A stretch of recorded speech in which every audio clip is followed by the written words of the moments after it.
కడుపులో ఉన్న శిశువు భూమి మీద రావడానికి ఒక్కరోజు ముందు శివుని ఇలా అడిగాడంట. శివయ్య, నన్ను రేపు భూమి మీదకి పంపిస్తున్నావు.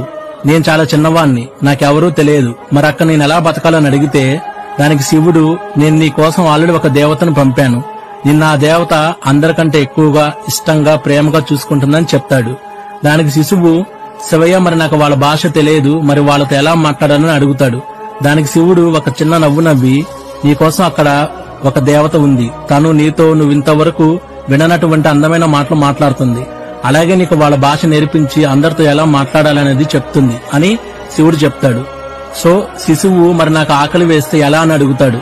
దానికి శివయ్య, నీకోసం అక్కడ ఒక దేవత ఉందని చెప్పాను కదా, తను తినకపోయినా నీకు తినిపిస్తుందని చెప్తాడు. దీంతో శిశువు, శివయ్య, ఇంతకు ఆ దేవత ఎవరు, ఆమె పేరేంటి అని అడుగుతాడు. దానికి శివుడు ఆ దేవత పేరు అమ్మ అని చెప్తాడు.